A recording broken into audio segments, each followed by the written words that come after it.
30 बरस घर में रहे ना रहे बराबर, मध्य के 12 बरस जंगल में परम मंगल की साधना करते रहे और अंत के 30 बरस तक वस्तु का स्वरूप सारे जगत को समझाते रहे। बस इतनी ही उनकी जीवन गाथा है। शिकायत ये है लोगों की कि उनकी जीवन में विस्तार नहीं है, कोई ऐसी घटनाएं नहीं घटी जो आश्चर्य पैदा करती हों और जगत को सुनाई जाए। भगवान महावीर का 25वां निर्वाण महोत्सव था और हर विद्वान के दिल में एक बात आ रही थी कि मैं भी भगवान महावीर पर एक किताब लिखूं। मैंने भी लिखी और विद्वानों ने लिखी, लेकिन एक समस्या सबके सामने थी कि लिखें क्या।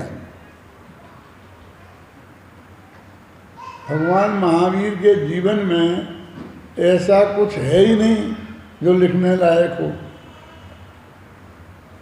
इसके लिए एक सेमिनार यहाँ ग्रीन हाउस है अशोक मार्ग पर, उसमें बुलाया था आचार्य तुलसी की सानिध्य में और 75 विद्वान सारे देश के इकट्ठे हुए थे और सब अपने आलेख लिख लिख के लाए थे।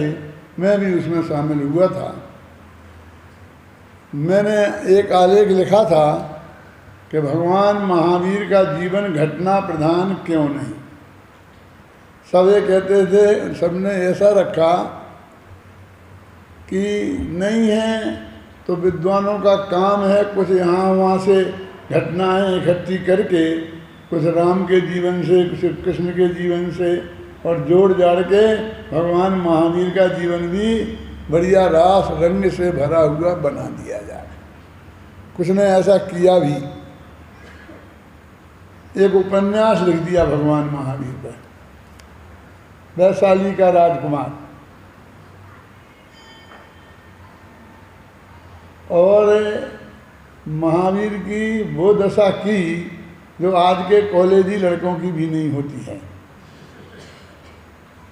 माने सब राग रंग के कार्यक्रम, लड़के लड़कियों के प्रेम कथा जो भी है वो सब उस किताब में भर दी। जो बाल ब्रह्मचारी जगत से विरक्त, जिसे रंच मात्र भी इस राग रंग में कोई रुचि नहीं थी, उसके जीवन को राग रंग से भर दिया।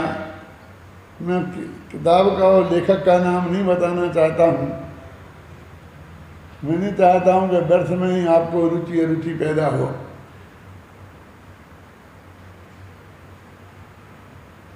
सब ने अपने अपने तरफ से बात रखी और उस सभा में भी ये बात आई।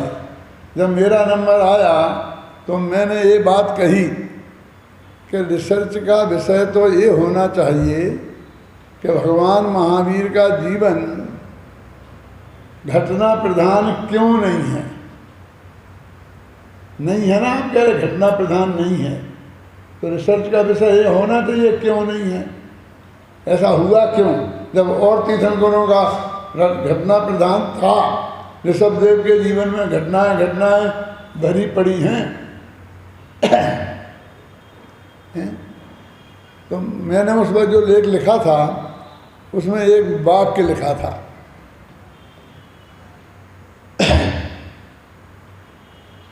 कि राम के जीवन में एक ऐसी घटना है कि जिसके जीवन में घट जाती है, उसके जीवन में दुर्घटनाओं का एक लंबा सिलसिला चालू हो जाता है। सौभाग्य से भगवान महावीर के जीवन में वो घटना नहीं घटी, इसलिए आगे घटनाओं का सिलसिला चालू नहीं हुआ। राम के जीवन में वो घटना घट गई थी तो फिर देखो घटना ही घटना है। वनवास, जंगल, लंका कांड, अरण्य कांड, कितने कितने युद्ध, 2 बार सीता को वनवास, और जो हुई कहानी, यानी रामायण 700 पेज की बन गई और भगवान महावीर की कहानी लिखने के लिए हमें 70 पेज लिखने में पसीना छूट रहा है, क्योंकि घटना प्रधान है ही नहीं। तो घटना प्रधान क्यों नहीं है? सबसे बड़ी बात तो ये है कि हम दुर्घटनाओं को ही घटना मानते हैं। कोई अच्छी चीज हो उसे घटना ही नहीं मानते हैं। उनका जन्म कल्याणक नहीं हुआ था, उनका गर्भ कल्याणक नहीं हुआ था, उनका दीक्षा कल्याणक नहीं हुआ था, ये घटनाएं नहीं हैं। लेकिन हम तो इनको घटनाएं ही नहीं मानते हैं। दीक्षा लेके वे जंगल में गए थे, इसको हम घटना नहीं मानते हैं। और सीता और राम को घर से निकाल दिया गया था, वनवास दिया गया था, तो उसको हम घटना मानने को तैयार हैं। अरे भाई, अच्छी घटनाएं भी तो घटनाएं हैं। एक तीर्थंकर के जीवन में जो घटनाएं घटनी चाहिए पंच कल्याणक, वो तो घटी ही थी। एक बात मैं आपसे पूछता हूँ, राग का घटना कोई घटना नहीं है, तो उनके जीवन में से राग देश घटे थे कि नहीं घटे थे? रागी से वीतरागी हो जाना, अल्पज्ञ से सर्वज्ञ हो जाना, साधारण मनुष्य से भगवान हो जाना, ये कोई घटनाएं नहीं हैं। ये तो ऐसी घटनाएं हैं जिससे आत्मा परमात्मा बन जाता है, लेकिन हम उन्हें घटना मानने को तैयार नहीं हैं। हमें तो चाहिए कि सीता का अपहरण हो जाए, एक रावण हो और क्या क्या हो, समझ लीजिए। जब तक कोई खलनायक नहीं हो, है ना, तब तक हमें कोई कहानी जैसी ही नहीं लगती है। दुर्घटनाओं को ही घटना माने। तो मैं आपसे पूछना चाहता हूं कि दुर्घटनाएं पुण्य के उदय से घटित होती हैं कि पाप के उदय से? आप सोचो भाई, पाप के उदय से होती है ना। सीता का अपहरण हुआ, राम को जितने जंगल में कष्ट भोगने पड़े, तो ये कोई पुण्य के उदय से भोगने पड़े होंगे या पाप के उदय से? अभी धर्म की चर्चा एक तरफ रखो, क्यों कि साहब ये पुण्य की बातें ही नहीं करते हैं, इसलिए मैं पुण्य से ही बात शुरू कर रहा हूँ। तो पाप के उदय से दुर्घटनाएं हमारे जीवन में घटती हैं। तो किसी व्यक्ति के दुर्घटनाएं जीवन में नहीं घटी तो उसका क्या अर्थ है? कि उसके पाप का उदय नहीं है, वो पापी नहीं है, वो धर्मात्मा है, यही अर्थ होता है ना। तो इसमें महावीर का क्या अपराध है कि उनके जीवन में घटनाएं नहीं घटी? हम इस बात के लिए रो रहे हैं कि उनके जीवन में घटनाएं क्यों नहीं घटी। अरे लोग कहते भाई बचपन में तो घटती ही हैं। बचपन में किसके घुटने नहीं टूटते, किसके दांत नहीं टूटते? उपद्रवी होते हैं ना बालक, कुछ ना कुछ उधम करते हैं, तो ऐसा होता ही है। तो महावीर के जीवन में भी घटी होंगी जब वे बच्चे होंगे, लेकिन आचार्यों ने लिखी नहीं। क्यों नहीं लिखी? तो इस पर रिसर्च होना चाहिए कि आचार्य भी तो रूखे थे, उन्हें भी तो राग रंग में कहाँ रस था। नागा बाबा क्या लिखते हैं? फिर और तीर्थंकरों की क्यों लिख दी उनने? राम की क्यों लिख दी? वे भी तो मोक्ष गए। अरे भाई, हमें गंभीरता से विचार करनी पड़ेगी कि उनके जीवन में घटना की प्रधानता क्यों नहीं है। किसी को घटनाओं की, दुर्घटनाओं की ही विशेषता देखनी हो तो भगवान महावीर के जीवन के पूरे भवों में जाके देखो। मारीच से लेके महावीर तक की कहानी पढ़ो, भील से लेके भगवान तक की कहानी पढ़ो, तो तुम्हें मालूम पड़ेगा कि उनके जीवन में कितनी दुर्घटनाएं घटी थी। अब इस भव में नहीं घटी है? तो क्या गजब हो गया? क्या हम दुर्घटनाएं घटती रहना चाहिए था? कि नहीं, बचपन में तो दांत तो टूटते ही हैं। अरे भाई, जो पेड़ पर चढ़ता है वहाँ की डाली टूटने पर गिरता है, उसके दांत टूटते हैं। जो ऊधम करता है, दौड़ता है, उचकता है, नीचे से ऊपर, ऊपर से नीचे, उसके घुटने फूटते हैं। भगवान महावीर बिल्कुल शांत बालक, ना किसी पेड़ पर चढ़ना, ना किसी दौड़ धूप करना, ना किसी को मारना पीटना, बिल्कुल वैराग्य परिणति से संपन्न। उनके दांत कैसे टूटे? उनके आप बोलिए कैसे उनके जीवन में दुर्घटनाएं घटें? और राज्य की पूरी सुरक्षा, सब तरह के कोई थी नहीं, तो घर में तो दुर्घटनाएं घटने का कोई सवाल नहीं था। क्यों? घर में भी दुर्घटनाएं घटती हैं,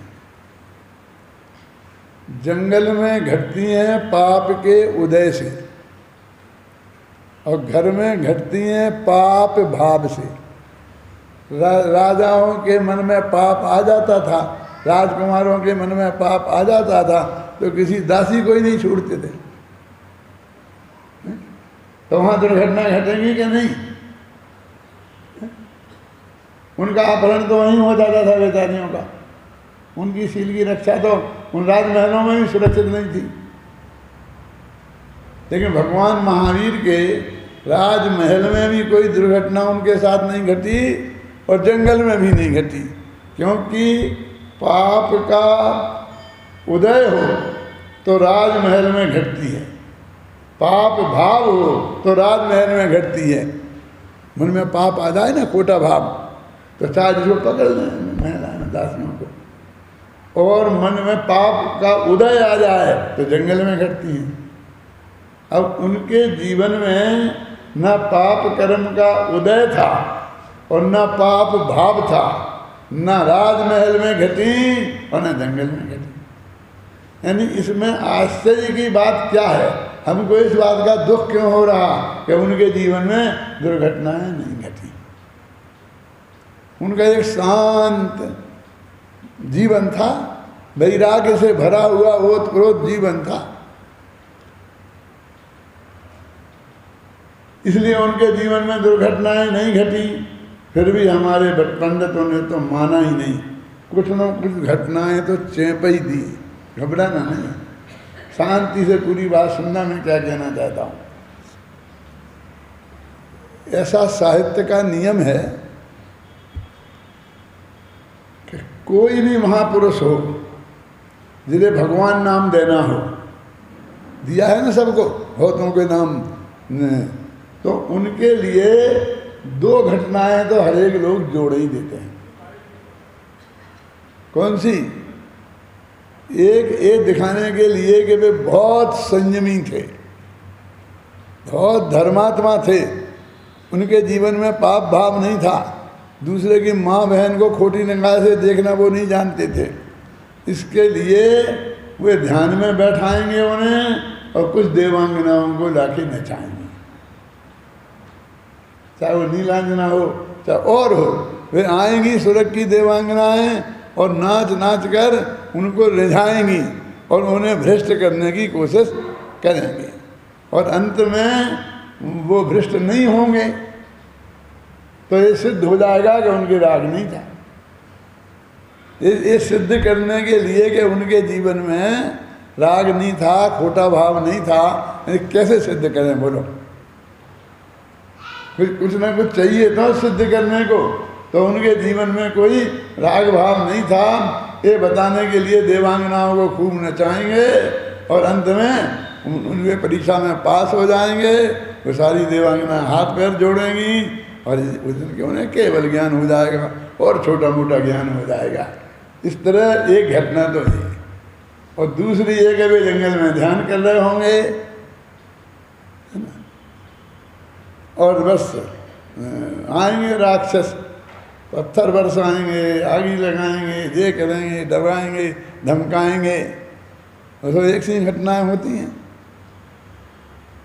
हर एक के नाटक खेलना हो तो ये दृश्य बने बनाए तैयार रहते हैं, और फटाफट वो शुरू हो जाता है।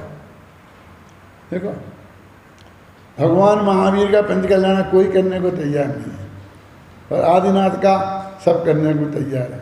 क्यों भैया? क्यों? कम से कम एक नीलांजना का नृत्य तो देखने को मिलेगा। इसमें तो कुछ है ही नहीं। अब एक नेमिनाथ भी चल पड़े हैं, क्यों? उनमें तो राग रंग दिखाने को क्या है, वे तो भाई बैरागी हो गए ना, शादी तक नहीं की, फेरे भी नहीं पाड़े, लेकिन हमारे पंडितों ने निकाल लिया रास्ता। अभिनंदन जी, आप नहीं घबराना, आपसे नहीं कुछ कह रहा हूं, तुमने सही, तुम्हारे साथी सही, उनने रास्ता निकाल लिया। नेमिनाथ की बारात निकालेंगे, क्यों? और उसमें एक बहुत बढ़िया जुलूस, लंबा लंबा, रास्ते में लोग खाना खिलाएंगे, वे कराएंगे 4 घंटे का, एकदम राग रंग के पोषण के लिए बढ़िया। क्या करेंगे? राजुल के माँ बाप की एक सभा लगाएंगे, क्योंकि उनको भी तो चाहिए ना, उनने भी तो लाखों रुपया दिए हैं, तो उनसे भी कहलाएंगे वहाँ के राजकुमार अच्छे हैं, वहाँ के राजकुमार अच्छे हैं, वहाँ की राजधानी उनका बेटा अच्छा है। आता जाता तो कुछ है नहीं, नाराज मत होना। वो ऐसे ऐसे राजाओं के नाम लेंगे जो उस काल में हुए ही नहीं और ऐसे राजा जो उस काल में हुए थे उन्हें पता ही नहीं है।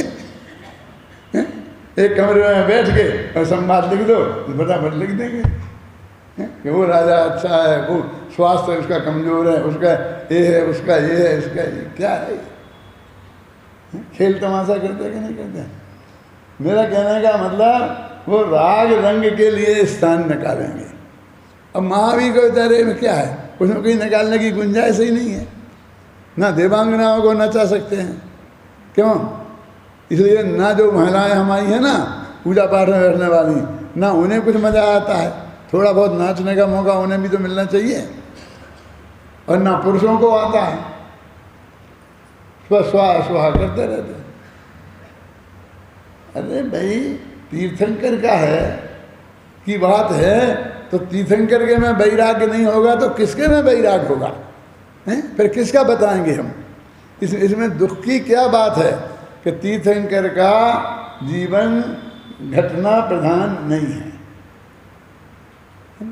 चाहे वो वन में हो चाहे जंगल में हो, एकदम शांत प्रकृति के।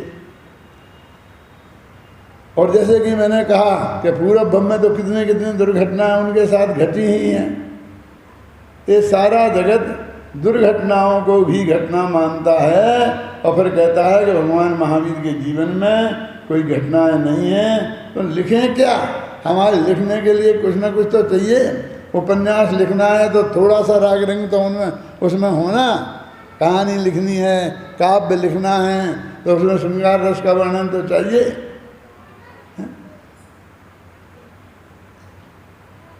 मेरे कहने का अर्थ ये है कि भगवान महावीर का जीवन, वर्तमान जीवन एकदम शुद्ध और सात्विक है। अब मैं कहता हूँ तुमको यदि राग रंग ही देखना है तो पूरब भव में जाके देखो, तो वहीं पर उस सभा में ही उन्होंने कहा कि वो पूरब नहीं, गप्पें सी लगती हैं, आचार्य ने लिख दिए कुछ भी। अभी ये लोग किताबें लिखेंगे जिन्हें हमारे तीर्थंकरों के पूरब भव की कहानियाँ गप्पें जैसी लगती हैं। बोलो, अब धर्म उनके लेख से और उनके भाषणों से चलेगा, और जो ये सलाह करेंगे कि राग रंग लगाओ इसमें। अरे भाई, ये पूरब भव का बहुत महत्व है।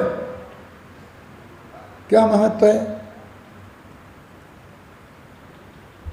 ये महत्व है कि हम एक दूसरे से घृणा करते हैं, हिंदू मुसलमान से, मुसलमान हिंदू से, हैं, जैनी अजैनियों से, अजैनी जैनियों से घृणा करते हैं ना, और किसी से राग करते हैं, किसी से द्वेष करते हैं। तो हमारी उन कहानियों में क्या लिखा कि एक आदमी हिंदुस्तान से मरकर और पाकिस्तान में पैदा हो गया। अब तो तुमको तो बहुत बुरा लगता है, वो पाकिस्तान में क्यों पैदा हो गया, वो पाकिस्तान तो ऐसा है, पाकिस्तान तो वैसा है। अरे भाई, जो तुम्हारे हृदय में पाकिस्तानियों के प्रति इतना द्वेष है, वे उस देश को कम करना चाहते हैं कि जो तुम आज अपने बेटे को भड़का रहे हो पाकिस्तान के विरुद्ध, उन्हें मारने की कह रहे हो, बम फेंक दो ऐसा बोल रहे हो, कल तुम मर गए, पाकिस्तान में पैदा हो गए, वो तुम्हारा बेटा तुम पे ही बम फेंकेगा, सोच लो। यानी वो ये बताकर कि ये कोई परमानेंट नहीं है कि तुम हिंदुस्तानी हो तो हिंदुस्तानी ही रहोगे। ये तो अपने शास्त्रों में आता है ना, इतनी बातें तो आपने सुनी होंगी ना, ये मैं समय साथ नहीं सुना रहा हूँ, ना कोई गाथा सुना रहा हूँ, लेकिन ये तो आपने सुनी है ना कि वो यहाँ से मर के वहाँ हो गया, ये दिल्ली से मर के लाहौर हो गया, तो लाहौर पाकिस्तान हो गया ना। तो वहाँ हमको घृणा नहीं करना चाहिए किसी दूसरे देश वाले से, अहिंसा का वातावरण रखना चाहिए, ये शिक्षा नहीं मिलती है। और अपने यहाँ ये लिखा है कि देव मर के कुत्ता हो जाता, और कुत्ता मर के देव हो जाता है। अब हमारे विद्वान कहते हैं नहीं, देव को कुत्ता मत बनाओ, हमको ये अच्छा नहीं लगता, तो कुत्ते को देव बना दे। हाँ बना दो तो कोई खास बात नहीं है। अरे भाई कि तुम कुत्ते के साथ जो कुत्ते जैसा व्यवहार करते हो, वो कह रहे एक कल कुत्ता मर के सेठ होगा और तुम मर के कुत्ते होगे, और तुम उसके घर में जाओगे कुछ खाने पीने, वो डंडा मार मार के तुम्हें भगाएगा। क्यों? कुत्तों से इतनी घृणा क्यों करते हो? एक कुत्ता सेठ बन सकता है, तो ये बताकर किसी से हम घृणा का व्यवहार नहीं करें। सब आदमी समान हैं, पशु पक्षी भी जीव हैं। ये शिक्षा मिली कि नहीं मिली इस कहानी से? जो प्रभव की गप लगती ना तुम्हें, गप ही सही, लेकिन इससे कुछ सीखने को तो मिला, कुछ हमारे जीवन में सदव्यवहार तो आया। तो इसको वो तो चाहिए ही नहीं, इसको तो राग रंग चाहिए, नाचना गाना चाहिए, ये आना चाहिए, तो वहाँ भी बैठ के पाप कमाए, ये चाहता है। तो ये ऐसा नहीं है। तो भगवान महावीर का जीवन दुर्घटना प्रधान नहीं है, राग रंग का पोषक नहीं है। अपने यहाँ तो कहते हैं कि जैन धर्म राग रंग का पोषक नहीं है, वीतरागता का पोषक है। देखो अभी अभी की ताज़ी बात है, एक लड़का लड़की जिनकी शादी 3-4 साल पहले हुई थी अपने जैनियों में ही, अपने नज़दीकी। तो ये लड़का तो है जैन और लड़की है दक्षिण भारत की अय्यर। अय्यर माने ब्राह्मण ही होते हैं, लेकिन अय्यर एक जाति है ना, फलाने अय्यर। लड़की अय्यर की और लड़का जैन। अभी वो हमारे पास आए, सकृति में संयोग में आए, तो मिले, साथ साथ रहे।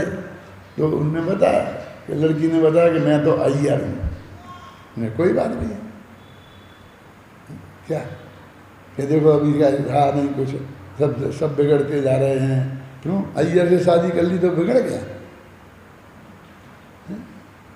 अय्यरों से घृणा नहीं करो, वो जैनियों से घृणा नहीं करो। मनुष्य ने जो हमने छोटे छोटे बाड़े बना लिए हैं ना, कितने कितने बाल उगा लिए हैं, खंडेलवाल, अग्रवाल, जयसवाल, इतने इतने बाड़े उगा लिए हैं। ये एक जैन, एक कम से कम एक जैन जाति तो रहने दो। जैन में तो जैनों से तो घृणा नहीं करो। हमने जाति के आधार पर किन किन आधारों पर क्या क्या चीज़ें बना ली हैं। तो ये हमारे पूर्व भव की जो कहानियाँ हैं उसमें तो ये लगा कि गाय मर के और वो एक शेरनी हो गई। क्यों?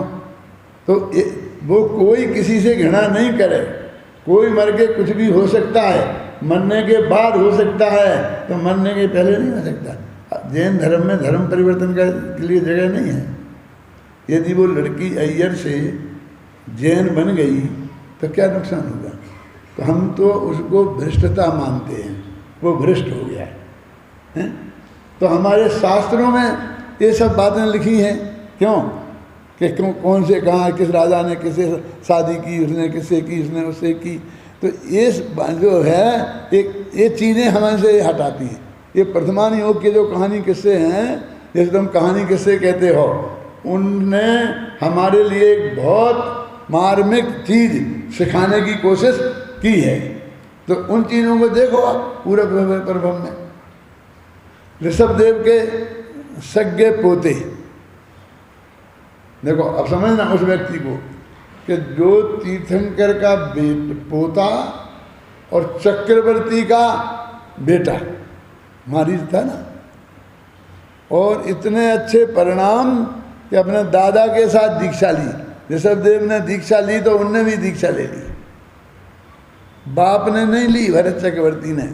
और उसके बाद 96,000 शादियां करी भरत चक्रवर्ती ने, आप जानते हैं। ये आपको मालूम है कि जब भरत चक्रवर्ती की 96,000 शादियां हुई थी तब वे कितने वर्ष की उम्र के थे? ये कोई को पता नहीं होगा, किसी को जानने की जरूरत नहीं है। उनकी कुल उम्र कितनी थी? 84 लाख पूरब की है, 83 लाख पूरब की।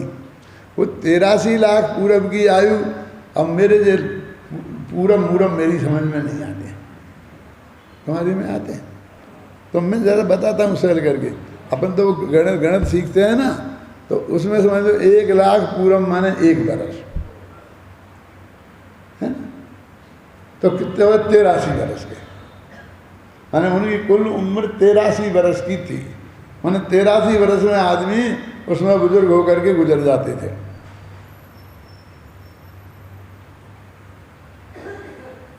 और जब वे राजा बने थे तब 63 लाख पूरब के हो चुके थे। हाँ, 83 में 63 वर्ष के हो गए थे, जवान थे के बुढ़े। सोचो आप, पढ़ा ही नहीं किसी ने ढंग से, हम क्या करें, तो बुढ़े हो गए थे। और उसके बाद चक्र रत्न प्रकट हुआ है। ये तो सुना होगा आपने कि 3 कहानियां एक साथ चलती हैं। खबर आती है कि भरत चक्रवर्ती को पुत्र रत्न की प्राप्ति हुई, ऋषभदेव को केवल ज्ञान की प्राप्ति हुई, और भरत चक्रवर्ती को वो क्या हुआ, वो चक्र रत्न की प्राप्ति हुई, है ना। 3 समाचार एक साथ आए। और शादी 63 जो 13 क्या कितनी जो शादियां होती हैं वे चक्रवर्ती रत्न प्रकट होने के बाद होती हैं। तो वे 96,000 शादियां 63 कुल 83 वर्ष की उम्र और 63 वर्ष की उम्र के बाद हुई है। कितना राग रंग, बाप में कितना राग रंग, और बेटा ने दीक्षा ले ली। बोले कौन महान था, किसको महान माने, किसकी पूजा करें? ये 2 बिल्कुल घटना साथ साथ है ना, सबको पता है, किसी को पेज नंबर बताने की जरूरत नहीं है। ये ऐसी कहानियां हैं। अब देखिए कि बे भरत चक्रवर्ती तो उसी भव से मोक्ष गए, और वो अरबों वर्ष तक संसार में डोले। वो दीक्षा मारीच, वो महावीर हुए ना तीर्थंकर। ये महावीर की कहानी है ना, तो महावीर की सुना रहा हूं ना, और कहानी सुना रहा हूं ना। अब आप सोचो कि तुम किसको महान मानो, जिसने वो दीक्षा ली ऋषभदेव के साथ, वो कि जो अभी शादियां करने निकला, वो युद्ध जीतने निकला, भरत जा करके ऋषभदेव के ही दिव्य ध्वनि का सुनकर लौट के आया, और 60,000 वर्ष को लड़ने को निकल गया। और लड़ने को निकल के गए थे तो ऐसे ही नहीं गए थे, अब तो लड़के क्यों गए हैं तो नाश्ता मास्ता बांध के ले गए हों, झंझट में। पूरा राजमहल साथ में जाता है, सारी रानियां साथ में गई थी। आप समझे ना, माने पूरे राग रंग में 60,000 वर्ष तक। आदि पुराण पढ़ो, बड़े दादा ने सरल भाषा में लिख दिया है, उसे पढ़ो, आपको मालूम पड़े कहानी क्या है। इसको तो बे कहानियां सुननी है, तो ये पूरब भव में चले जाओ मारीच की, तो ये सारी कहानियां सुनने वाले मालूम, चक्रवर्ती हुए, नारायण हुए, बीच में कई ऐसे पद धारण किए उनने, और नरक निगोद में भी गए। कब? ऋषभ देव से लेकर महावीर के बीच में। लेकिन इसको ये लगता है कि नहीं कुछ ना कुछ तो चाहिए, कुछ ना कुछ तो चाहिए। अरे भाई, इसलिए मैं कहता हूँ कि महावीर का जीवन जितना सपाट है, सीधा है, सात्विक है, समझे ना, उनका सिद्धांत उतने ही गूढ़ हैं, गंभीर हैं और गहराई से समझने लायक हैं। आरंभ के, मैंने कहा था ना, आरंभ के 30 बरस घर में रहे ना रहे बराबर है। क्या मतलब? वहाँ जहाँ रहते हैं, बच्चे रहते हैं तो ऊधमबाजी होते हैं, खेलते हैं, कितना उपद्रव होते हैं, तो लोग शांति से बैठ नहीं पाते हैं। अब आपने देखा होगा कि आप रेल के डब्बे में बैठे हों और वहाँ पर दो चार आदमी बच्चों वाले बैठे हों, तो आप शांति से यात्रा नहीं कर सकते। वो उपद्रव करेंगे, करेंगे। आपकी मूछी होंगी तो आगे मूछें खींच के न लगेंगे, टोपी होगी तो टोपी खींच लेंगे, कपड़े वपड़ों पर बैठ जाएंगे, आगे बैठे पेशाब कर देंगे। और कुछ लोग इतने शांत होते हैं बच्चे, बिल्कुल ऐसे बैठे रहते हैं मूर्ति जैसे, और बातें करते हैं तो मीठी मीठी, आपका मनोरंजन करते हैं, आपका समय कट जाता है, पता ही नहीं चलता यात्रा कब होगी। ऐसे दो तरह के लोग तो आपने देखे कि कैसी कैसी प्रकृति के, वे नरक से आए हैं वो चंचल प्रकृति के होते हैं, लड़ाकी की प्रवृत्ति होते हैं। जो स्वर्ग में से आए हैं, स्वर्ग जाने वाले हैं, मुख जाने वाले हैं, वे अच्छी प्रकृति के होते हैं, दोनों ही होते हैं ना उसमें। तो उससे यही तो सिद्ध होता है कि महावीर के भव में कम से कम महावीर एकदम अच्छी प्रकृति के थे। तो इसमें दोष क्या है? ये उनके जीवन के बारे में मैं आपसे बातें करता हूँ कि उन पर हमने कुछ ना कुछ घटनाएं थोप दी। कौन कौन सी? 2 घटनाएं बताई ना अभी। कौन सी थी? एक तो वे देवांगनाएं आएंगी और कोई दुष्ट लोग आएंगे टगाने के लिए, मारने पीटने के लिए, जिससे वे सिद्ध करते हैं कि उन्हें गुस्सा नहीं आया, वे राग में मस्त नहीं हुए, इसलिए वे बीतरागी और बीत देशी थे। अब देख लिए कि भाई बिल्कुल रूखी तो नहीं चलेगी कहानी, तो 5 घटनाएं तो हमने जोड़ी ही नहीं। अब समझना, घबराना नहीं, पूरी सुन लेना आप।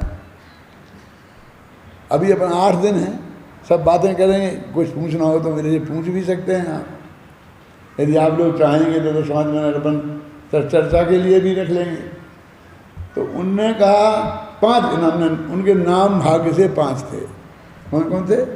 वर्धमान, सनमति, वीर, अतिवीर और महावीर।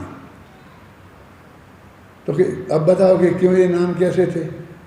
तो कहीं सार्थक नाम थे, माने ये ऐसे ही नहीं रखे थे कि हमने किसी काले कलूटे आदमी का नाम गोरेलाल रख दिया है। माने सार्थक थे, जैसे गुण थे वैसे ही नाम थे, जैसे नाम थे वैसे ही गुण थे। तो क्या कहा कि वर्धमान, कि वर्धमान उनका एक नाम था, सबसे पहले रखा था वर्धमान। तो आपसे मैं कहता हूँ कि वर्धमान नाम उनका सार्थक है क्या? बढ़ते तो वे हैं जो छोटे हों, जो पहले ही पूरे बढ़ चुके, अब वे क्या बढ़ेंगे? तो भगवान महावीर तो अपने आप में परिपूर्ण थे, वीतरागी सर्वज्ञ थे, केवल ज्ञानी थे, जितना बढ़ना था बढ़ गए थे। अब कोई बढ़ना ही नहीं था, तो उनका वर्धमान नाम का क्या मतलब? उसका अर्थ होता निरंतर बढ़ने वाली प्रकृति के। वर्धमान माने बढ़ने वाले। तो जो महावीर पूरे बढ़ चुके, उन्हें वर्धमान कहने का क्या मतलब? दूसरा नाम है सन्मति। सन्मति का क्या अर्थ होता है? अच्छी बुद्धि जिनकी है, खोटी बुद्धि नहीं है, सन्मति। तो ज्ञान 5 प्रकार के होते हैं: मति ज्ञान, श्रुति ज्ञान, अवधि ज्ञान, मनापर्याय ज्ञान और केवल ज्ञान। सुना आपने? तो पहला ज्ञान है मति ज्ञान, और वो 2 प्रकार का होता है, सन्मति और कुमति। अब वे भगवान महावीर केवल ज्ञानी थे क्या मति ज्ञानी? ये तो केवल ज्ञानी थे ना, अपने महावीर भगवान केवल ज्ञानी थे ना, अपन सब मानते हैं। तो केवल ज्ञानी को मति ज्ञानी कहना और फिर सुमति कहकर हम जैसे बहुत बड़ा उपाधि दे दी उन्हें। केवल ज्ञान बहुत बड़ा ज्ञान है, लोकालोक के सारे पदार्थ उसके ज्ञान में प्रति समय झलकें, उसका नाम है केवल ज्ञान। और मति ज्ञान वो भी छोटा मोटा, बस जैसे आप हमें भी है मति ज्ञान, तुम्हें भी मति ज्ञान है। मति ज्ञान तो सबको है, अनादि से है। जब निगोद में थे तब भी थे भाई साहब मति ज्ञान, जब हम गाय भैंस कुत्ता बिल्ली थे तब भी मति ज्ञान तो था। तो केवल ज्ञानी को मति ज्ञानी नाम देना और फिर उसी कहना है बहुत बड़ी बात थी कि एक मुनिराज ने उन्हें देखा तो उनकी शंकाओं का समाधान हो गया। ऐसा माना जाता है कि तीर्थंकर के देखने मात्र से समाधान हो जाता है। तो मुनिराज ने उन्हें देखा दूर से। गृहस्थ अवस्था में मुनिराजों को तीर्थंकर नहीं मिलते हैं, क्योंकि तीर्थंकर भी किसी को नमस्कार नहीं करते। तो मुनिराजों को नमस्कार नहीं करेंगे और मुनिराज भी गृहस्थों को नमस्कार नहीं करते, तो वे उन्हें नहीं करेंगे, कौन किसको करेगा? तो मिलते ही नहीं है शास्त्र में। जब तक वो दीक्षा नहीं ले लेंगे तब तक मुनिराजों का मिलना ही नहीं होता। तो कहते दूर से देख के उनकी शंका का समाधान हो गया, तब से उनका नाम सन्मति रख दिया। एक आदमी की शंका का समाधान हो गया तो आपने नाम रख दिया, और समोसरण में बैठकर लाखों लोगों के जीवों की शंका का समाधान किया, उसकी बात ही नहीं करते।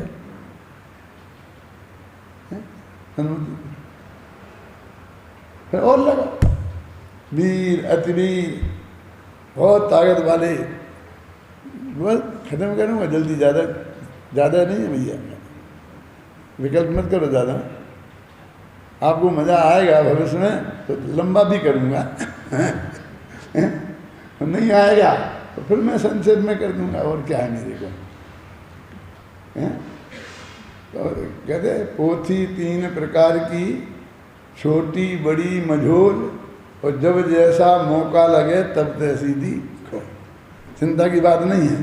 तो उन्होंने वीर, तो एक हाथी ने उपद्रव किया, बाजार में दुकानों को तोड़ मोड़ डाला, देखा लोगों पैरों से कुचल दिया, सबने बहुत कोशिश की लेकिन हाथी को काबू में नहीं कर पाए। तो महावीर आए और उन्होंने हाथी को काबू में कर दिया, तो उनका नाम रख दिया अतिवीर महावीर। क्यों?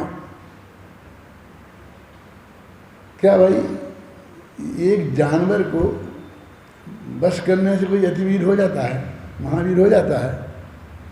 तो ये महावत तो 24 घंटा बस में रखता है उसे, हैं? महावत समझते हैं ना, 4th क्लास कर्मचारी, वो उसे 24 घंटा 12 महीना अपने कब्जे में रखता है, तो उसे दो ना महावीर की उपाधि। इनने एक हाथी को, पशु को काबू में कर लिया, इसमें कौन सी महावीरता है?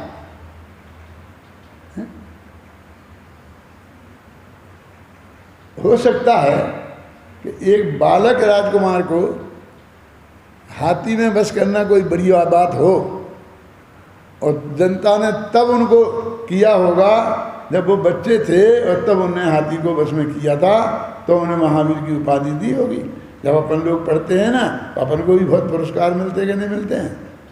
अच्छा कि नंबर आ जाते हैं तो 1st क्लास, 2nd क्लास, कितने कितने क्लास हो जाते कि नहीं, तो उस वक्त अच्छे लगते हैं। अब तुम 60-70 वर्ष के हो जाओ और फिर कहोगे तुम 2nd क्लास पास हो गए, अब आप लड्डू खिलाओ तो नहीं कोई खिलाएगा।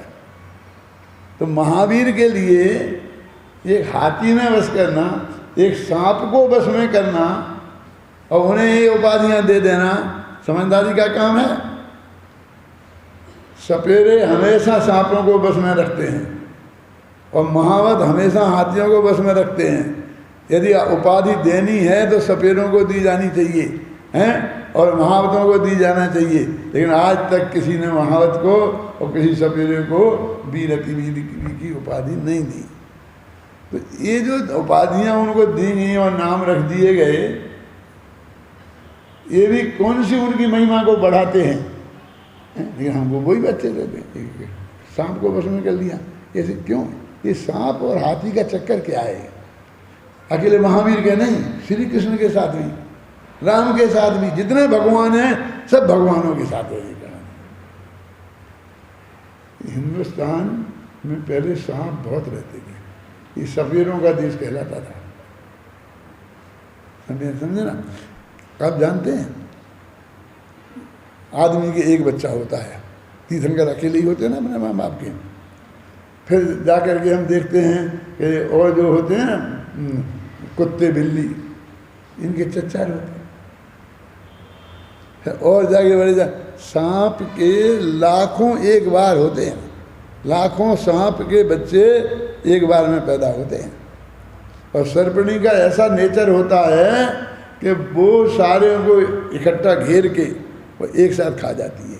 दो चार मुश्किल से बचते हैं, अपनी जान बचा के भागते हैं, मिट्टी में घुस जाते हैं तो बच जाते हैं। और उनकी वजह से इतने सांप दुनिया में हैं, और सब बच जाते तो क्या होता। अरे जिसकी माँ को इतना क्रूर नेचर दिया कि बच्चों को मार के खा जाए, उसकी पैदाइश भी इतनी जोरदार, लाख में एक साथ हैं। और जिसको एक मुश्किल से पैदा होए, अरे तीर्थंकर की माँ के एक, उनको इतना अच्छा नेचर दिया है माँ बाप को कि बुढ़ापे तक बाप बेटे की चिंता करता है, माँ बेटे की चिंता करती है निरंतर। तो इस तरीके से हम देखते हैं कि ये जो हमारी प्रवृत्तियां हैं, इनमें बड़ापन का सब धर्मों में, श्री कृष्ण ने भी नागिया का दमन किया था, उनने भी उस देश में इतने सांप पैदा होते थे। और अहिंसक देश, बौद्ध जैन सब उपदेश देते थे इस बात का, कहेगा कि हिंसा मत करो, हिंसा मत करो। अपना कोई आपको बच्चा सांप को मारने के लिए कहता है, चींटी को मारने के लिए कहता है? नहीं कहता। अब आजकल तो हो गया है, इन सबको मरवाने के लिए दवाइयाँ आ गई हैं। बोलते हैं चूहा मारने की दवा, दवा मारने की होती है कि बचाने की? अब मारने की भी दवा हो गई, देखो कैसा कैसा दुनिया आ गई है। तो वो हर भगवान जो लोग सांप को और हाथी को बस में कर ले, वो बहुत बड़ा आदमी होता है, भगवान ही होता है समझ लो। तो जिसने हाथी और सांप को बस में किया, उसे भगवान की उपाधि दे दी। और किसी भगवान की कहानी में वो सांपी और हाथी नहीं हुआ तो ले आओ और जोड़ दो कहानी में, सब में एक सी कहानी, किसने किसकी देख के जोड़ी है भगवान जाने, है ना। लेकिन कहानी में जोड़ी है, उससे यही बताना चाहते हैं कि वो हमारा सर्वश्रेष्ठ आदमी है और बचा सकता है, हम सबको रक्षा कर सकता है।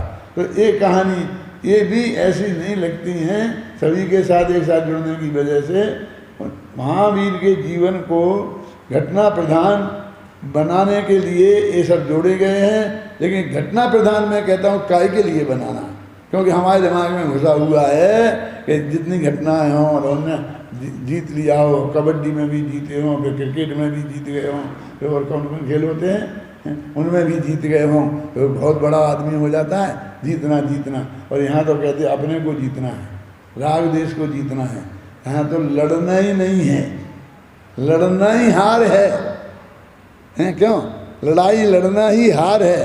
भगवान महावीर तो अहिंसा के अवतार थे, तो उनके जीवन में ऐसी घटनाएं क्यों होंगी?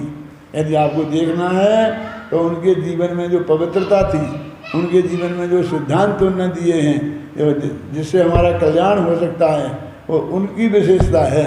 और उन कल महावीर के सिद्धांतों की चर्चा अपन कल से आरंभ करेंगे, और 8-10 दिन में जितने भी अपन को मिलेंगे तो 8-10 सिद्धांतों को